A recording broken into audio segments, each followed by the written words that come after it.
everybody? Welcome into Soldier Field following the Minnesota Vikings win against the Chicago Bears 27-24. JJ McCarthy, my friends, is 1-0 as a starter in the National Football League. Dane Mizutani, Pioneer Press, Matthew Coller as always. And the words of the day, where would you rather be? When the Minnesota Vikings were down, when they were struggling, when JJ McCarthy had thrown a pick six, when they were 0 for 8 on third downs, in the huddle, JJ McCarthy said to his teammates, where would you guys rather be than right here, right now? Now, I don't think that JJ McCarthy even knows that those are the famous words of Marv Levy, the Hall of Fame Buffalo Bills head coach, but they are, and it works. Worked for them, and it worked for JJ McCarthy. Guys in the huddle said that at that moment, it got them kind of loose, locked back in, and like, yeah, where would we rather be? Let's go. And the Vikings score 3 times in the fourth quarter to come back and beat the Chicago Bears. So what I want to do, Dane, here, I want to go from start to finish with this game. Clearly, the bigger picture is that JJ McCarthy is 1-0 and that he did not wilt in the biggest moment. But I want to start with the beginning of this game and how poorly the Minnesota Vikings offense began. I think a lot of us chalked it up at the very beginning of the game to, hey, it's JJ McCarthy's first start and he looks a little nervous out there and he's having a little trouble getting everything lined up and called and checking into stuff. But as it went on, I think it was reasonable for a lot of people to be like, anytime now Minnesota Vikings offense, and of course about 3/4 of the way through the game, it was continuing to look that bad. What do you think it was that held them back at the beginning of this game? Yeah, I mean, I think a little bit of everything. I think JJ McCarthy probably had some nerves. He grew up 30 minutes down the road, 30 minutes away from Soldier Field. He grew up a Bears fan. He was going up against the hometown team, had something like 200 people, 250 in the crowd watching him from his hometown in LaGrange Park. So I think there were some nerves from JJ McCarthy, whether he would admit that or not. I think that's a starting point. But I also think there were maybe some nerves from Kevin O'Connell. I don't know if he would ever outwardly admit that, but I think the way I've seen Kevin O'Connell call a game since he's been the head coach of the Vikings did not look like how he called the game in the early stages of the first half against the Bears tonight on Monday Night Football. I think he dialed it back a little bit, and I think when he finally kind of unleashed JJ McCarthy, got back to his bread and butter, what he does, how he likes to call plays, how Kevin O'Connell's always searching for those explosive plays. I didn't see a lot of that early on.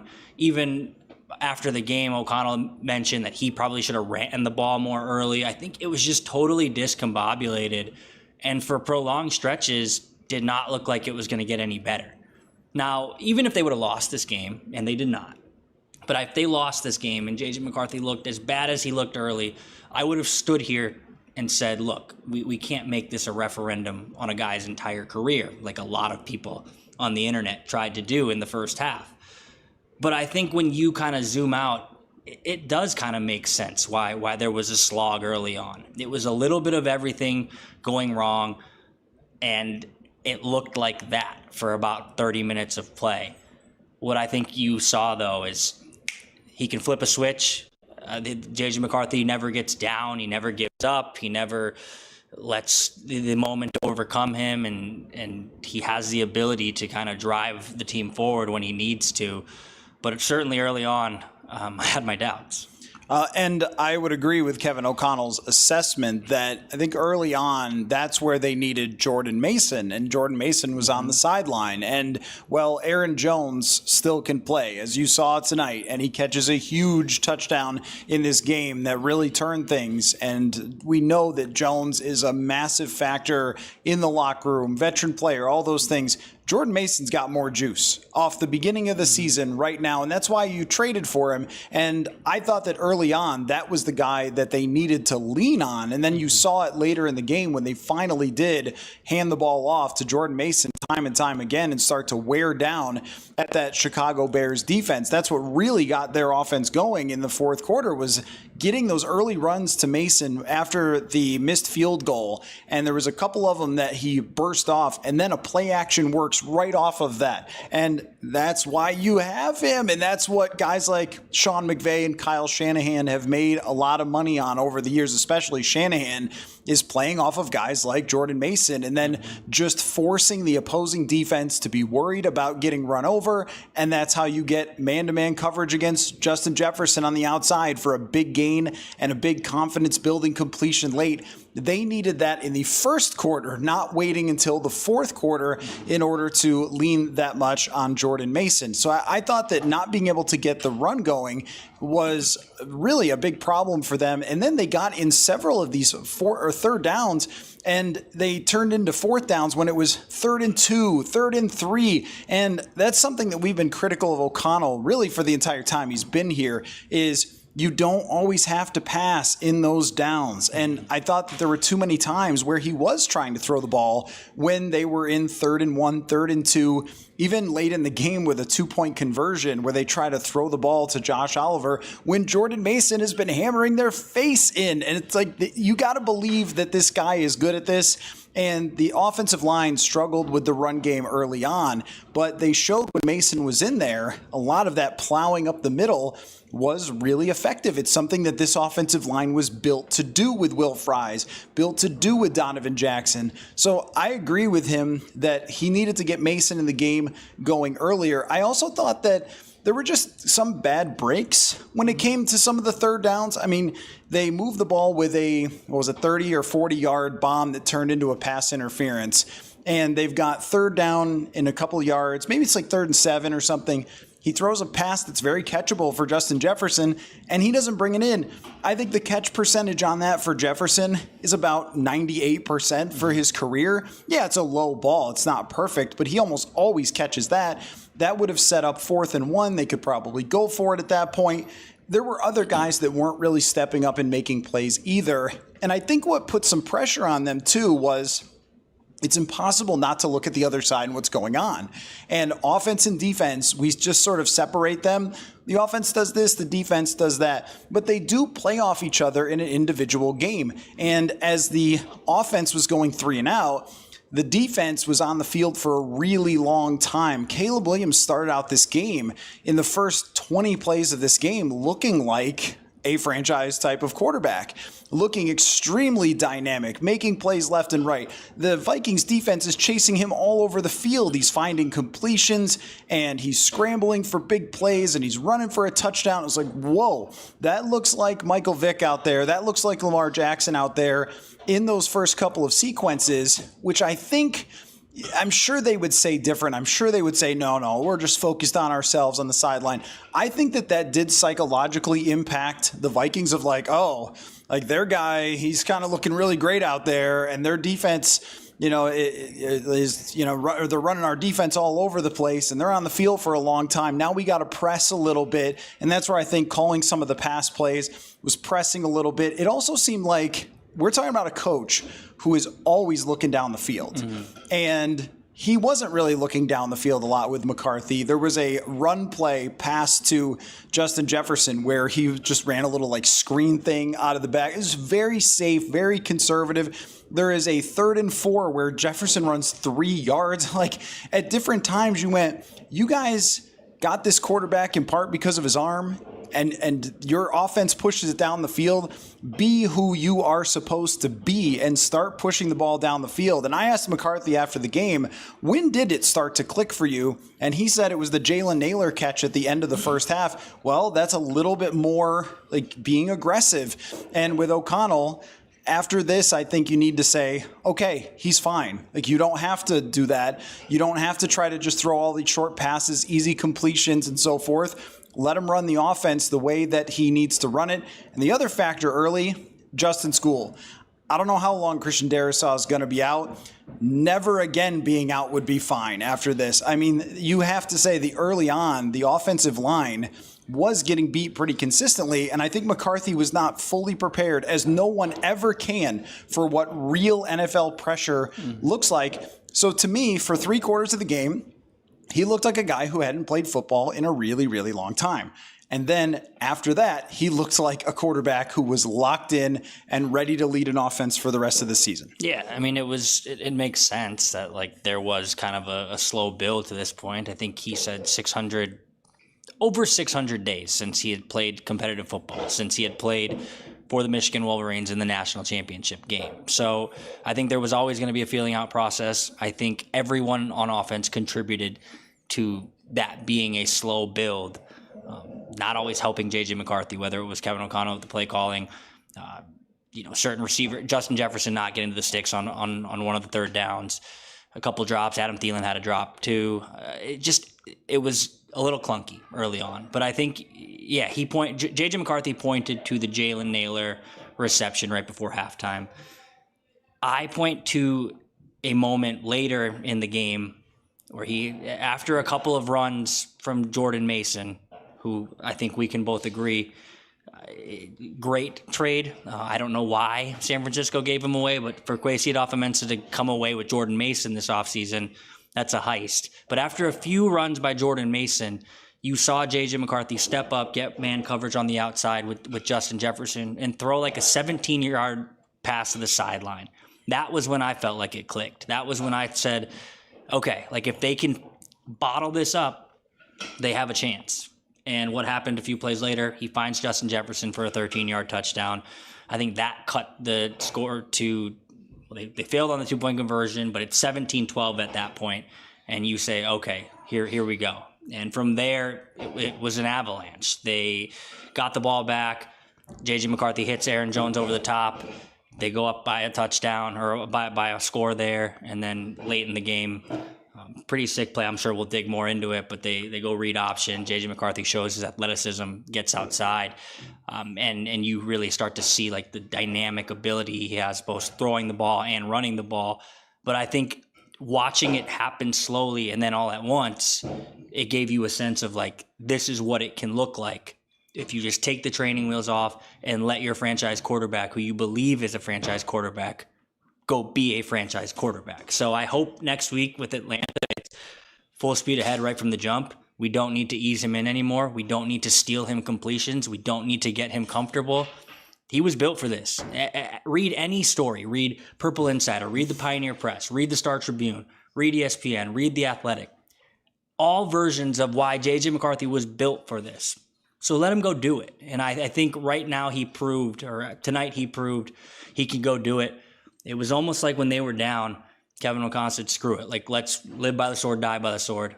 And look what happened. They went on a run, and the Bears didn't know what hit them. And that's another moment to highlight from the postgame locker room, which was Kevin O'Connell told us that at halftime, he said to JJ McCarthy, you're going to lead us back in this game. And when we talk about the quarterback whisperer type of stuff, it sort of sounds like there's some magic formula that Kevin O'Connell goes, over his quarterbacks, and then they just become really confident versions that lead game-winning drives all the time. And I think it's as simple as he has this undying positivity about his quarterbacks and about his own energy that JJ McCarthy is never going to feel like, and we saw tonight, it was pretty much as bad as you could play in the NFL for the first half plus into the third quarter. When the pick six happens and you look at his stat line, I think his quarterback rating was 31. Just throwing the ball into the dirt is a 38. So that's how bad JJ McCarthy was playing. And yet Kevin O'Connell's demeanor never seems to change when it comes to his quarterbacks in the game. So there's very reasonable criticisms, as there always have been, about the running the football and about certain situational stuff. And maybe tonight the play calling early on was very much under the white hot light for Kevin O'Connell. But no matter what up and down, ebbs and flows, I don't think it's a mistake that this team wins as many of these types of games, that all of a sudden Sam Darnold, a quarterback who historically had struggled, it seemed, with confidence, he became a guy who could lead game-winning drives against Arizona, for example, was a memorable one. And JJ McCarthy already has that in him. I don't think he's ever been a guy who's lacked the confidence, but he also is well aware that it's his first start. He's the youngest guy on the team, basically, and he's letting everybody down with a pick six. And the coach, and I know what that moment happened after, but like the coach at halftime had told him, you're going to do this. Like, you're going to bring us back. We're going to win this football game because of you. I think that gets in guys' heads in the best possible ways. And it just gives them more confidence to go out and say to their teammates, where would you rather be than right here on ESPN on Monday Night Football? So I think we saw so many of the things, as you mentioned, leading up to this that we all talked about with JJ McCarthy. That one of the reasons you like him so much if you're the Vikings organization is the personality, that you know when he's having a bad game that it could change on a dime and he can turn it around and become that quarterback in the second half to lead this win. Now, this is all about McCarthy. This game is all about McCarthy and the takeaway here of him finding a way to win a gnarly football game.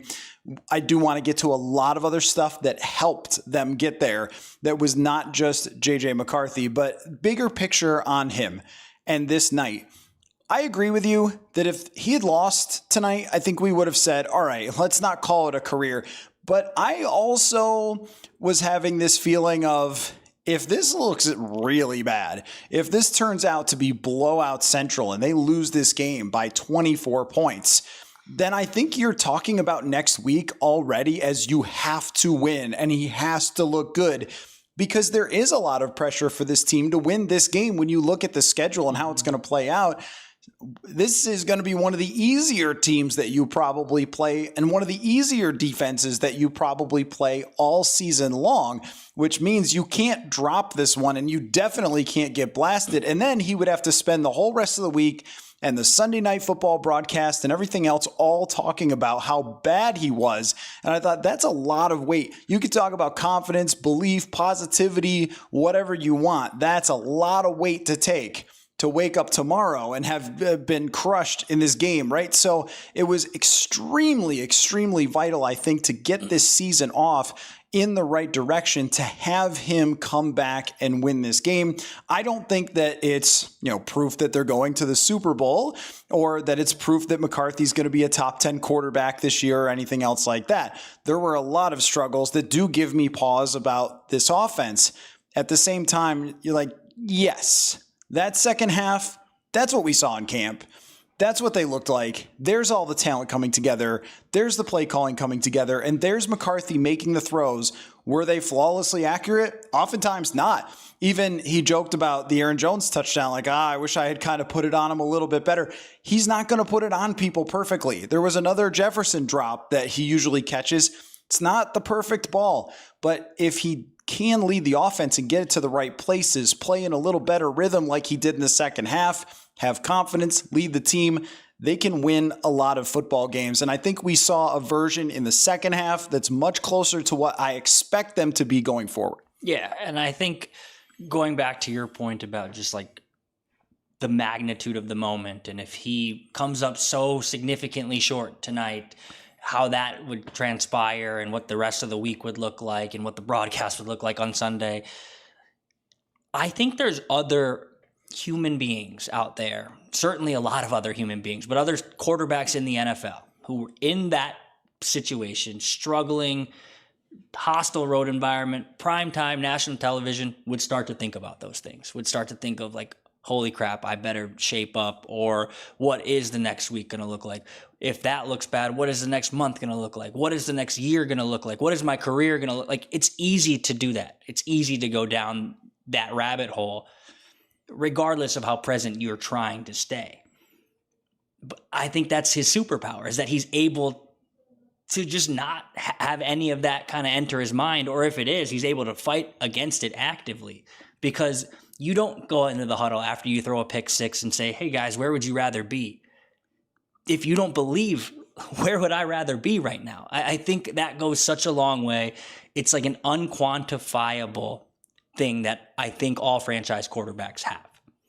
Is he going to be a franchise quarterback that leads this team to the Super Bowl? I don't know. But I know he has that it factor. The way I listened to Brian O'Neill talk about him in the locker room after the game tonight, the way I listened to Aaron Jones talk about him in the locker room after the game tonight, Justin Jefferson, Kevin O'Connell, like, they loved Sam Darnold in this locker room.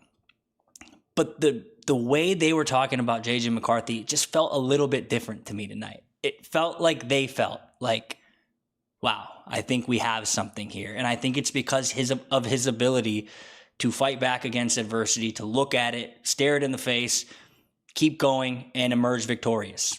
He's done it every step of the way throughout his career. He's faced adversity. He's lost in the big moment against TCU when he played for Michigan, came back the next year, won the national championship. He hasn't faced a lot of adversity. I think he's lost 3 times since high school, heading into tonight. But there have been snapshot moments of adversity for JJ McCarthy throughout his career in football. And it just seems like whenever that comes up, he just has a little extra in him that can get everyone back on the same page, that can keep him calm, collected in the moment. I think we saw that tonight, and I think it could really build into something pretty special in the future, because I don't want to make too much of this win. I know Kevin O'Connell will try his best not to make too much of this win. He won't let JJ McCarthy make too much of this win.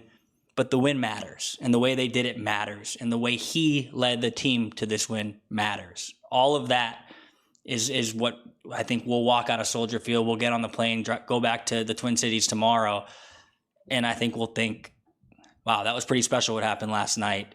Maybe it's the start of something really special here. This will not be a game that anybody forgets anytime soon in Viking land. And I guess hopefully you didn't go to bed in the third quarter when things were looking a little bit rough. I think this Sunday night game should have inspired you to just never turn off an NFL game, no matter how bleak the win probability meter might say that it is. One more thing that I got from the locker room was I talked to Donovan Jackson after the game, and I said, well, I guess you can't be too surprised to see JJ McCarthy do that, because Donovan Jackson went to Ohio State and played against JJ McCarthy, and he looked up from his locker and he said, unfortunately, I am well aware of JJ and what he's done in the past. And so, yes, I was not surprised. I thought that was funny.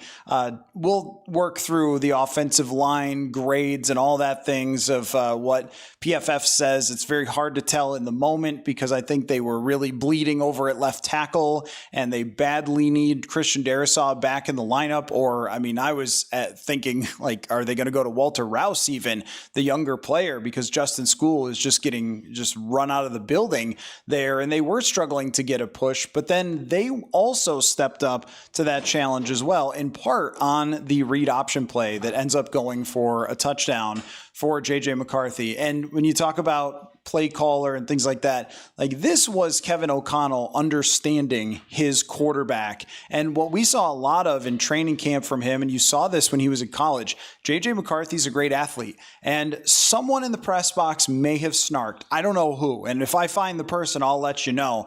May have snarked, oh, a quarterback who can just run it in, huh? Imagine that in Minnesota.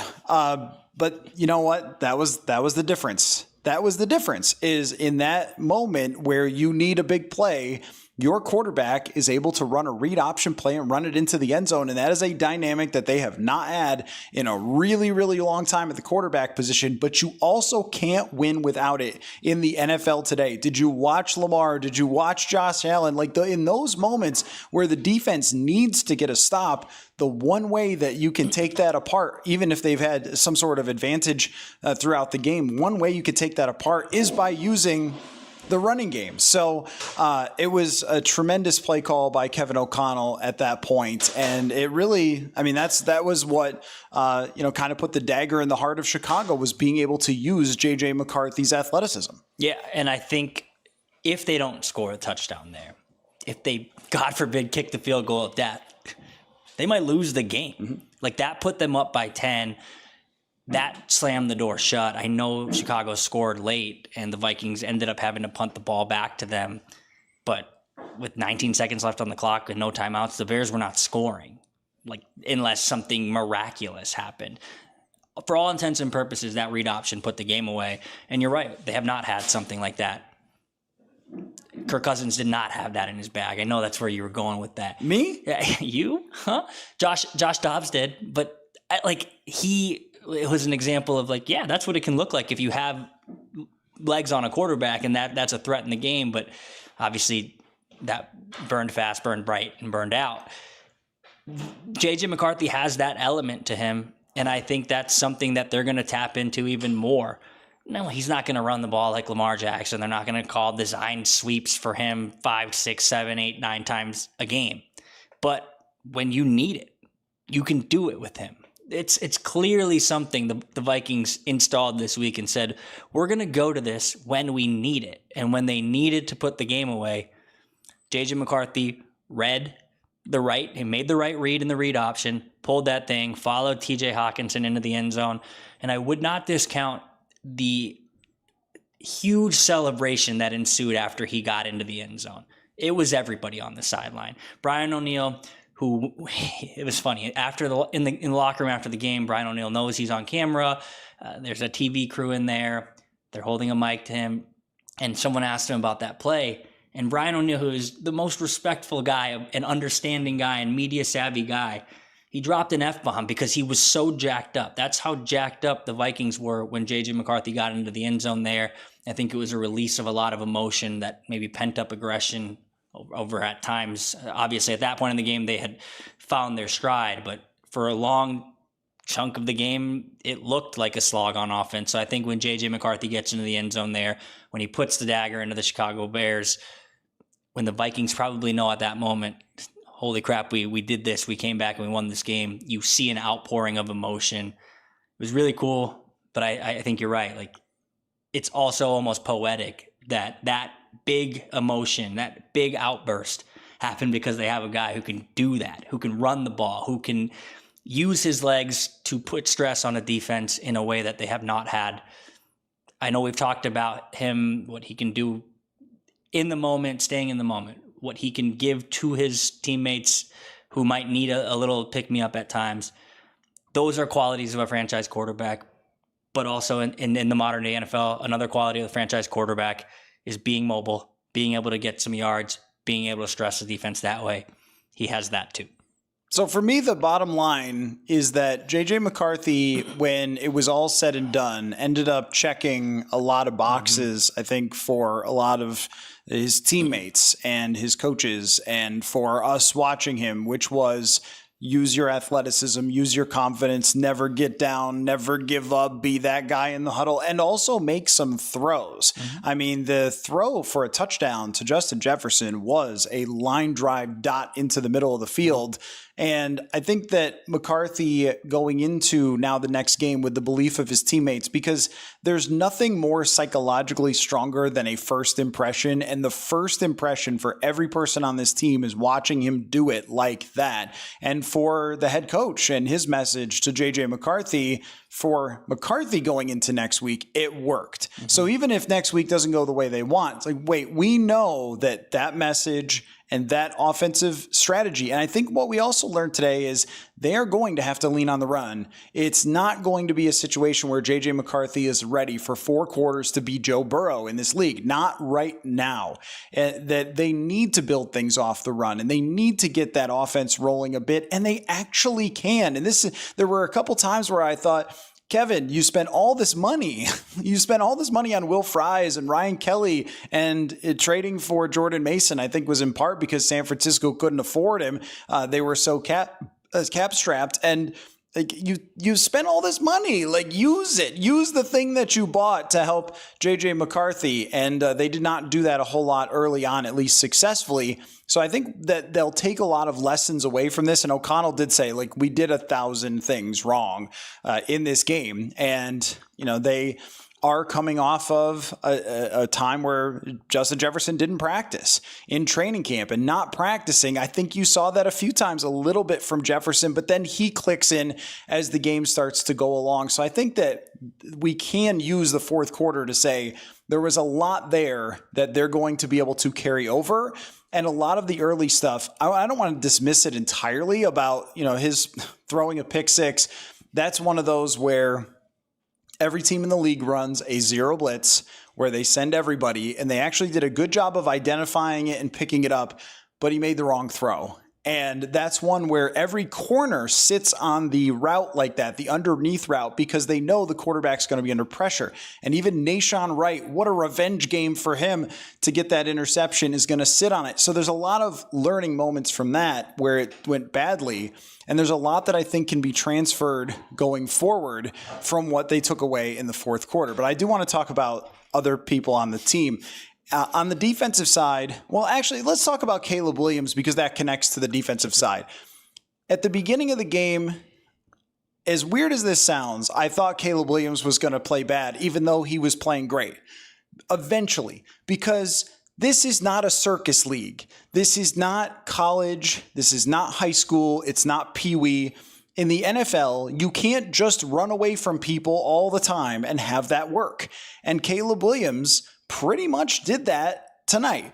At the early part of the game, he dodges a few sacks and pressures, and he makes plays, and he scrambles, and he completes some passes out of it, and he ends up with 10 straight completions, and probably 7 of them or 6 of them were not in the structure of the play, and it was him extending it, receivers getting open, making catches. And my thought sitting there was, if he keeps doing that, there's going to be a big sack, there's going to be a fumble, there's going to be a pick. And even though that never truly came, there was one big sack by Javon Hargrave, who was a monster, I think, in this game. But you just felt like against this defense that won't keep working. And eventually the luck ran out with all of that stuff. And my takeaway from Caleb Williams today was, that's the same Caleb Williams. It's the same picture. That guy is not different. Nothing has changed. Ben Johnson drew up some really nice plays. And at times, this doesn't happen. Like, we're giving all this credit to McCarthy and the offense and coming back. A great job. It does not happen without help from Caleb Williams. 2 different times he had guys wide open in the middle of the field. Ben Johnson specials against Brian Flores, and just completely missed. He dirted a couple of balls. He threw balls over guys' heads. He did not look in rhythm as a passer as it went on. He looked like he was rattled at times by the pressure. That was the same Caleb Williams. I was told it was going to be wildly different, but I'm sorry, it really wasn't. And we have to say that it's a major reason the Vikings won is that guy is still that guy. Yeah, there was no killer instinct. There was no put him away. We just spent 10 minutes talking about JJ McCarthy's read option, how when there was an opportunity to put the Bears away, the Vikings did that. JJ McCarthy did that, but he did that in the structure of the offense. Caleb Williams had opportunities to put the Vikings away today in the structure of the offense. The film is going to be really, really bad. The All-22 is going to be really, really bad.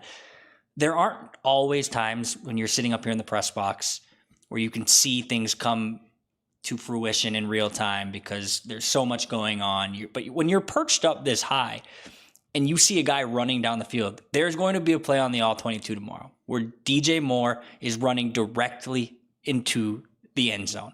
Would have hit his head on the goalpost if Caleb Williams just threw him the ball. And you know what? If he would have, that would have put the Vikings to bed, but he didn't. The reason that when Cairo Santos misses that field goal, I think, door's ajar, they have a chance, is because the guy on the other end had proven time and time again that he's going to keep giving you chances if you just take advantage of it. And I think that's a good point by you early on. Like, Twitter was freaking out, and understandably so, because that throw to Roma Dunze on the sideline, that sidewinding, escape the pressure, like, that was awesome. Not a lot of people can spin it like that off platform. But you can do that, but you have to be able to do the other stuff too. And at no point did he just show, I can drop back, I can take chunk yardage down the field if the Vikings are giving it to me. I mean, he hit his check down a few times, but overall, it was just a lot of schoolyard BS, run around, and it worked. And when it worked, it was maddening for the Vikings, for Vikings fans, for people watching the game thinking like, is he scrambling away again? But you're right. At some point, that was not going to work. At some point, he was going to need to play quarterback because he plays quarterback in the NFL. At some point, he was going to need to play quarterback. He didn't do that enough tonight, and that's a large reason the Vikings kept hanging around until the tidal wave came, and they took over the game. If Caleb Williams was better tonight, the Bears would have won, and they might have won running away. If Caleb Williams was better tonight, we might be sitting here having to defend JJ McCarthy saying, hey, let's pump the brakes. We wouldn't be sitting here saying, what could this become if Caleb Williams just looked the part of a number 1 overall pick? He still has not. I've been a staunch Caleb Williams defender. To you, to friends, in the media room at TCO Performance Center, I believe the guy can still be something. But when I watch him play tonight, it starts to give me pause. You have to have the killer instinct. You have to be able to drop back and play within the timing of the offense. At no point in his career has he shown that he can do that. It's only week 1. I think Ben Johnson will figure something out. I think he will get the most out of Caleb Williams. But we're starting to see he just might not be that guy.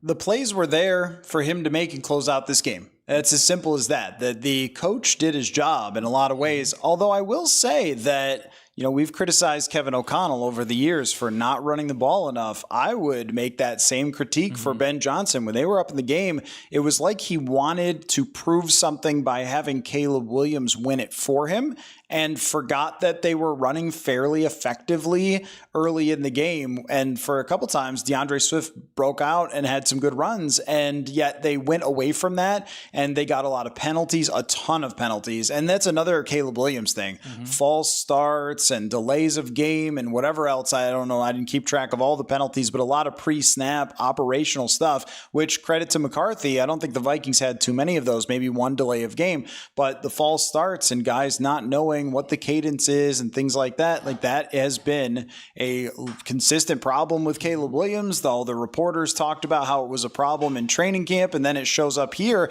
and he was moving them back in some moments where they needed to score to try to put this Vikings team away. But also I want to credit a lot of the effectiveness to the defense, because number 1, in a game like today, you could have seen them getting worn down and just giving up and just falling apart. But the guys that I really want to circle are the defensive linemen and a lot of the inexperienced defensive linemen. I noticed Levi Drake, Ty Ingram Dawkins had a pass breakup, which, there was a lot of Ty Ingram Dawkins, a 5th round draft pick who they lauded for his intelligence and his ability to pick up the defense. He showed up there tonight, and Jalen Redmond had a tackle where you were like, okay, Jalen Redmond, like he's makes some monster plays at times, and he was very good. And then the guys who are supposed to be guys who got paid all the money, they proved it throughout the night. Now, maybe not necessarily early on. Hargrave with 2 sacks. One, he chased Caleb Williams out of bounds, but another one where he just straight up crushed him. Jonathan Allen was in the backfield a number of times. I also noticed Dallas Turner on the field a ton. And while Turner did not register a sack in this game, there was a huge holding penalty on, I think it was a play where they had succeeded and was pulled back because of the holding penalty as Dallas Turner was beating his guy. And I noticed him on a number of occasions creating pressure. Williams, when he doesn't want to be sacked, he knows how to escape like nobody else. They could have had 7 sacks on him tonight. Van Ginkel was this close on one. Van Ginkel almost ran back a pick six. He came this close to doing that and pulling off the classic AVG. But the defense's resilience throughout the second half, it was absolutely necessary to give them any chance at this. And I thought that they really started to squeeze Caleb Williams. I thought that he looked way less comfortable and did not really identify very well what he was seeing. And even though he completed some passes, at the end of the night, it's not a very good stat line overall for Caleb Williams. So the defense making their adjustments, getting it together, and showing the depth of the rotation of this D-line. And when Harrison Phillips was traded, there was a lot of, what are you doing there? Why are you trading Harrison Phillips? Well, we saw it. They believe in these guys, and they have 5, 6 guys in this front 7 that they can rotate, and that's just going to keep them fresh on a night like tonight. If you asked Hargrave and Allen to play 70 snaps against the Bears, I promise you lose this game. I promise they would have just been able to steamroll. But the fact Levi Drake can come in, the fact that Jalen Redmond can come in, it was absolutely enormous for them. And I also thought, too, even though we didn't notice them a ton, not having Harrison Smith out there, the safeties were fine. Like there wasn't, I didn't think, a ton of issues with the safeties. And again, there were some passes that were missed, and we'll have to take a look back at that. But they were able to, I think, just find a way is really the theme of both sides of the field today. And then a guy I really want to highlight Eric Wilson. I mean, when they signed him in the offseason, let me do my I told you so on Eric Wilson, okay?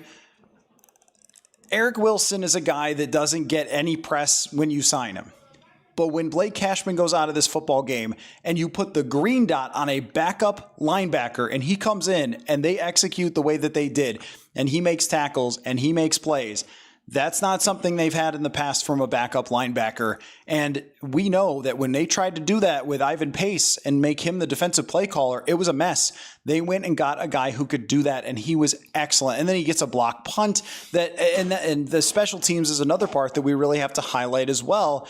Miles Price was absolutely fantastic. Absolutely fantastic. I'm going to let you take Miles Price because you've been a Miles Price guy. And I don't want to go all the way down the special teams road just yet, but they got a lot of contributions from people that aren't necessarily the stars of this team that had to play into this win as well. Yeah, I think Eric Wilson is somebody that obviously deserves to be talked about, but I think in a way he is a microcosm of the entire defense. And bear with me, because I think there were times the defense could have packed up their bags, went home, said, not our night. We can't stop the guy. Every time we get close, he's escaping. And I think if they would have succumbed to that, the game wouldn't have happened. But I think at certain points, they could have succumbed to, shoot, we just lost Blake Cashman. We lost our starting linebacker. And so the fact that Eric Wilson was able to come in and prove that he can be that guy, I thought it kind of mirrored the defense in a way. The defense never gave up. The defense kind of kept their nose down. And Eric Wilson kind of allowed that to happen when he came in. He made plays. I think there were a lot of unsung heroes tonight. I think it does start up front. But I think when we go back and watch the tape, the secondary seemed pretty sticky. Maybe there were times where Caleb Williams helped them seem more sticky than they were. I did notice a big hit by Jay Ward. They initially called it, there was a flag thrown. They picked up that flag. It was actually, I think they called roughing the passer on that play. So it ended up being positive for the Bears anyway. But I think overall you saw multiple contributions across the board from the defensive unit, and you needed it because they were on the field a lot early in the game. So if you don't get that wide array of people stepping in, chipping in, you might end up in a situation by the end of the game where the team looks gassed, the team's just giving up yardage. We've seen it in the past. We actually saw it in this building last year where Caleb Williams, there was an onslaught at the end and all of a sudden we're in overtime. I know it required an onside kick recovery, but I think that was an example of when that defense last year got tired, they started to become very easy to move the ball against.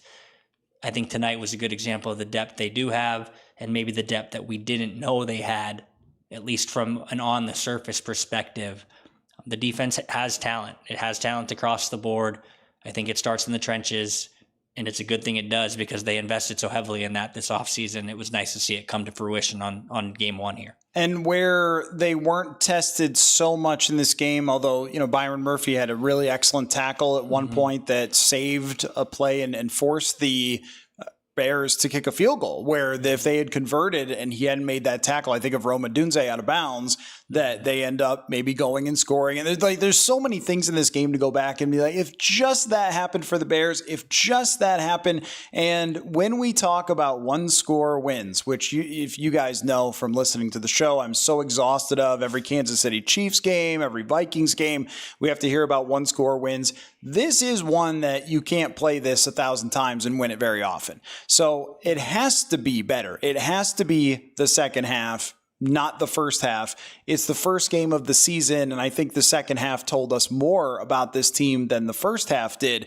But I do want to acknowledge in the bigger picture that this is one that you got away with, and you can't get away with them every single week. So there will have to be a lot of changes, but there's also a lot of praise to go around with a lot of different players. And Will Reichard banging home a 59-yard kick. I mean, we take for granted 50-plus yard kicks. Soldier Field, national TV, 59-yard kick, and you got to hit it home. Again, if he doesn't hit that, and JJ McCarthy brought it up, you're playing overtime in this game as opposed to walking home with a victory right after, they wind out the clock. And there was a lot of little execution things that were great. Miles Price, if he doesn't have those returns, they don't start with such good field position. And that is a real returner. I mean, when you do it, the thing about returning in preseason is those are guys who are desperate to win jobs, and they'll probably be playing in the real season. It's the closest thing to a real football play that happens in the preseason. So when he had an 81-yard kick return and then he had the punt returns, you're like, I think that this might be real. We called it the Miles Price game in preseason, and he brought it here. And, there's a lot of nerves about him, and it's the guy with no experience and whatever else. And I think it was Matt Daniels who was like, look, this dude's a baller. He's extremely confident. He's fearless. And we saw it tonight. He really flipped the field.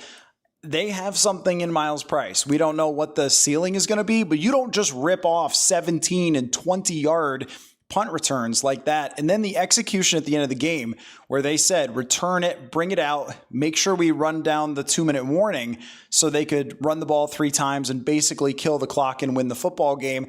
That was really good too. There was one punt that wasn't great from Ryan Wright.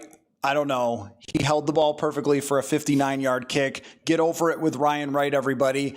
I think that their special teams gets an A+ for this. And I know we didn't do our usual grading everything. If you want to hyper fast grade some of this stuff, okay. But A+ for the special teams. They were just absolutely terrific today. Yeah, and I'll use this moment to victory lap about Miles Price. I've been fighting the good fight about Miles Price, about a pure stubbornness, because some people in the media room, not you, but some people in the media room just said, why would you let a UDFA do this? He's gonna screw up. He's not ready for the moment. And I don't know Miles Price that well. I do know, talking to him after one of the games at US Bank Stadium, he has that I don't give a demeanor that I want in a punt returner, but I really just kind of drove the bandwagon to be stubborn. But I think you saw it tonight. There's a reason he earned the job. There's a reason they didn't go sign Mecole Hardman out, who's a free agent right now. And I think, yes, they were proven right tonight, but I do want to give credit where credit's due to Kevin O'Connell, to Kwesi Adofo-Mensah. When a guy earns the right, when he shows you he deserves to be the guy, you have an open competition all camp. You bring in a bunch of UDFAs. You bring in a couple veterans, or you allow some veterans to catch punts back there in training camp. And one guy continuously stands out again and again and again. You cannot say you're an organization that if you earn it, you get it, and then not give that guy the job. So he earned it. They gave it to him. They gave him the opportunity that he needed to prove he can be a punt returner in the league. And look what he did tonight. He's the best punt returner they've had since Marcus Sherrills. I can say that right now with full confidence. He has a wiggle about him. He has a way of making somebody miss on the first, go around, and then getting downhill quickly, exploding quickly. I don't know if we're going to see him house one this year, but I don't think they need him to house one. They just need to flip the field. Matt Daniels talks about hidden yardage all the time. There were a bunch of plays. Go back and look at the box score. Go back and look at the play-by-play. Miles Price, at times tonight, gave the Vikings field position that was advantageous in a time where if Brandon Powell's just back there fair catching, you have poor field position. He gives them an extra element that they need. He was fantastic tonight, but he was emblematic of the entire special teams unit, which was also fantastic. It's been an issue at times, but tonight they get an A. They get an A+. They were great. They don't win the game without the special teams. There was just so many in this game. I think that you'll remember small things that played into it. And even just what comes to mind, TJ Hawkinson's block on JJ McCarthy, just holding that block for 1/2 second later. This team has extremely high expectations, and something that we talked about them. And I think this is sort of closing statement here of, we talked about them all summer as a professional team that was ready to win. And I kind of compared it in my Friday mailbag to where, Gone in 60 Seconds. You ever seen that movie where Nicolas Cage goes out and he gets a bunch of professionals? He gets the guy who can steal cars, and he gets the guy who's the computer whiz and whatever. that was this team. They went out and they got a bunch of professionals over the last 2 years to build around this guy, and they played like it. And Miles Price may be young, but he played like a professional here tonight. And I think playing like a professional also means that you never stop. Like O'Connell said, hey, after the pick six, some teams just pack it in there. This can't be a team like that, though. So yes, we should laud them for the win and for the comeback, but if they did pack it in, I would be extremely concerned about this team, because I would be saying, like, these are pros that you were supposed to bring in, a veteran team. That's why veteran teams win, man. As much as everybody loves young teams, like, the reason veteran teams win is because of stuff like this tonight. Like we saw in Buffalo, it's a veteran team. It's not just giving up when it comes to the fourth quarter. So a lot of little performances went into this. I would say for JJ McCarthy, it went as good as it possibly could have after a absolutely horrendous start. But at the end of the day, they don't count up wins and losses by the first quarter versus the fourth quarter. They just figure the final score and give it to you. All McCarthy needed to do for me was get out of here 1-0, and then you'll figure everything else out as you go along. They got out of here 1-0. That's the bottom line. We're going to pick apart everything because that's what we do and we should. But you're 1-0 if you're the Minnesota Vikings, and that's where you needed to be coming out of Soldier Field, and now on you go through the rest of the season. And if it looks closer to that second half and this belief carries over, then this team can be what they said they were going to be. I think we saw all the reasons for that tonight in the second half. Yeah, and I think you talk about all the professionals that they have on this team, the veterans, the presence that all of those guys have. JJ McCarthy, for all intents and purposes, is a rookie. He did not play last year. He's young. He's the youngest quarterback in the league. He's 22 years old. I'm 12 years older than JJ McCarthy. That's insane. He's the Gen Z quarterback to a T. But he played like a damn professional tonight. He played like a veteran tonight. He looked the part of a guy who, even though he hadn't done it at the NFL level, looked like he had done it at the NFL level. And I think if you can get that guy consistently, there's going to be ups and downs. It's going to be a roller coaster at times. He's not just going to be perfect like he was, from the third quarter on the rest of the way. There's going to be ups. There's going to be downs. We'll ride that roller coaster. We'll try to keep you level-headed through it all. But I think what you saw tonight gives you enough confidence that he will just be the same guy no matter what. And that is important. He is the leader of a group of guys who are ready to win now. And I think after tonight, you feel pretty good about this guy is also ready to win now. An enormous win for the way the rest of the season can play out here for the Minnesota Vikings. An enormous win for O'Connell with his new quarterback. Enormous win for his QB. Enormous win for his locker room. This one meant a lot here at Soldier Field. So Dane Mizutani, Matthew Coller, guess what? We're going to do it again in 6 days. So thanks, everybody, for watching and listening. And we'll see you in the U.S. Bank Stadium press box next week. Football. Football. Football.